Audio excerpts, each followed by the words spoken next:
Hi hello అండి, welcome to our channel. Please subscribe my channel. తులసి కోట దగ్గర పూజ అనేది అయిపోయింది. అమ్మవారికి నమస్కారం చేసుకుందాం అని చెప్పేసి వచ్చాను.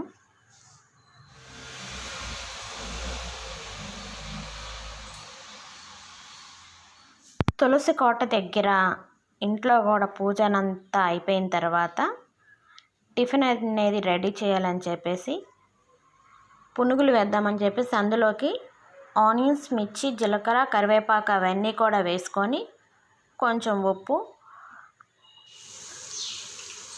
వంట సోడా అంటారు కదా, అది కూడా వేసుకొని పునుగులు అనేది వేసుకున్నాను.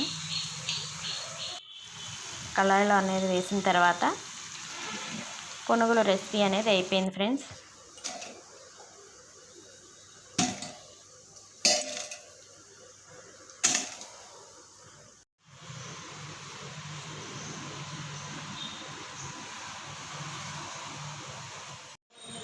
మండే రోజు ఉపవాసం ఉంటాం కదా మనం. ఈవినింగ్ టెంపుల్కి వెళ్ళాలి కదా, టెంపుల్ దగ్గరికి వెళ్ళి అమ్మవారి స్వామికి దీపం కూడా పెట్టుకొని అప్పుడు మనం ఇంటికి వచ్చి భోజనం అనేది చెయ్యాలి. ఇక నాకు కార్తీక పౌర్ణమి రోజు కుదరలేదు ఫ్రెండ్స్, దీపాలు 365 ఒత్తులు వెలిగించడానికి అని చెప్పేసి నేను 3వ సోమవారం ఉంది కదా, ఆ రోజు అనేది 365 ఒత్తులు.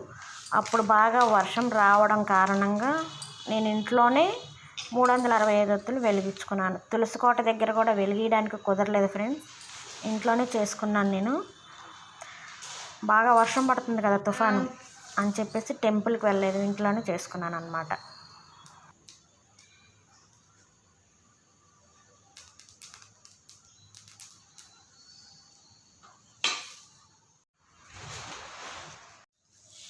ధ్యాయామి, ధ్యానం సమర్పయామి, ధ్యానం సమర్పయామి.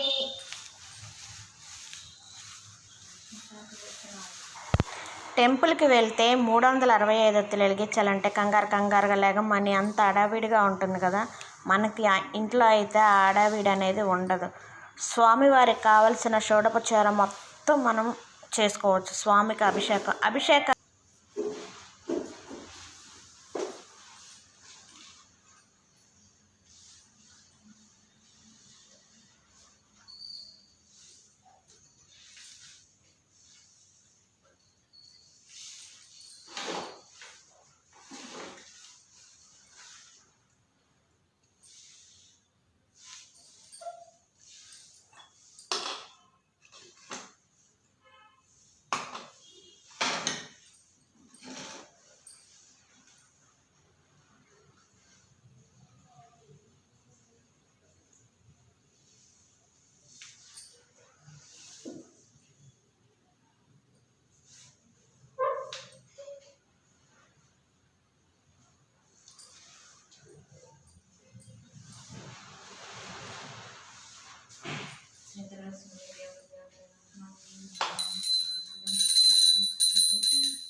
శివయ్యకి పూజ అనేది చేసేసుకున్నాను. 365 ఒత్తులు కూడా వెలిగించుకోవడం అయిపోయింది. ఇంట్లోనే చేసుకున్నాను పూజ మొత్తం కూడా. నేను మారేడు దళాలతో షోడోపచార పూజ అనేది మొత్తం కూడా కంప్లీట్ అయిపోయింది. వంట అంతా అయిపోయింది ఫ్రెండ్స్. కాకపోతే నేతి బీరకాయ అంటారు కదా, దాంతో చట్నీ చేసుకొని తినాలి కదా. ఆ నేతి బీరకాయతోటి ఒక టమాటా వేసేసి చట్నీ అనేది చేసుకుంటున్నాను. పులిహోర, పొంగల్, పెరుగు, రైస్ మొత్తం రెడీ చేసేసుకున్నాను. మొత్తం వంట అదంతా పూర్తి చేసిన తర్వాతే ఆ తర్వాత పూజ చేసుకున్నాను నేను.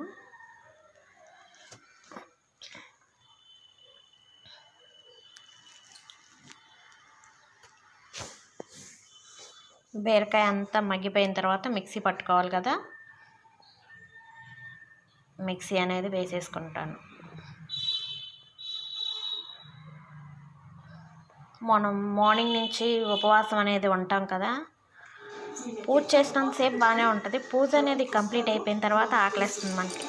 ఇక నేను భోజనం అని చేసేది అయిపోయింది. ఇక వర్షాలు ఉన్నాయి కదా, మరుసటి రోజు ఫుల్గా వర్షం పడుతుంది మాకు బయట. ఇప్పుడు తగ్గింది కొంచెం.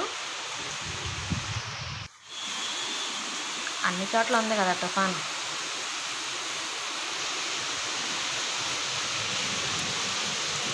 బాగా వర్షం పడేటప్పుడు బయటకు వెళ్ళడానికి కుదరలేదు. గాలికి నా ఫోన్ పడిపోయిద్దేమోనని భయం వేసింది నాకు. అందుకని చెప్పేసి లైట్గా పడేటప్పుడే తీశాను. గాలికి డోర్ ఎత్తేసుకుంటుంది. చూడండి గాలి ఎలా వస్తుంది.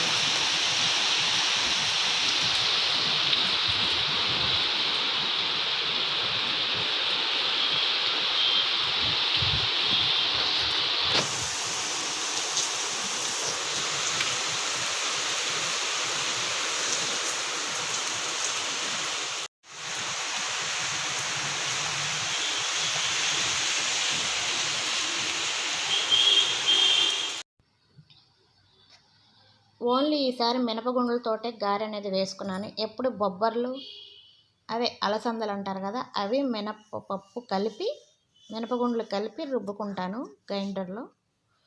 ఈసారి మాత్రం ఓన్లీ మినపగారెలే వేసుకుంటున్నాను. చాలా స్మూత్గా చాలా బాగున్నాయి. ఇక బాండీలో ఆయిల్ హీట్ ఎక్కిన తర్వాత ఒక్కొక్కటిగా వేసుకుంటున్నాను. ఈ వర్షాలకి పకోడీ, గారెలు, బజ్జీ ఇవి కావాలని అడుగుతారు కదా, నేను ఇది మరుసటి రోజు గారె వేసాను అన్నమాట.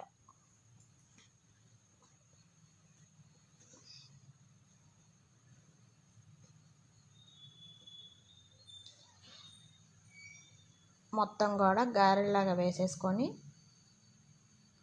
డీప్ ఫ్రై అనేది చేసుకోవాలి.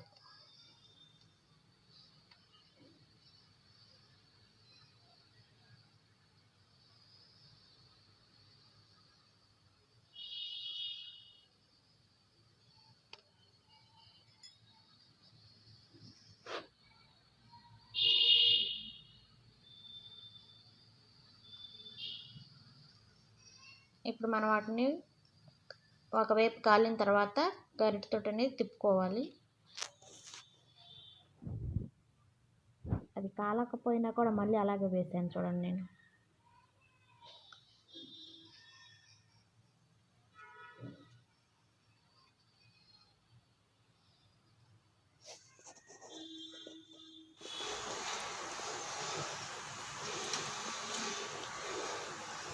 గారెల్లోకి నేను చికెన్ అనేది చేశాను. గారెలు చికెన్ రెండు కాంబినేషన్ బాగుంటాయి కదా. ఇక మొత్తం అయిపోయిన తర్వాత ఒక ప్లేట్లు అనేది పెట్టేసుకొని తినేసాను నేను. మా వారికి మా మామయ్య గారికి పెట్టేశాను. ఆ తర్వాత నేను అనేది తింటాను. చూడండి ఎంత బాగున్నాయో. అంతే ఫ్రెండ్స్, వీడియో.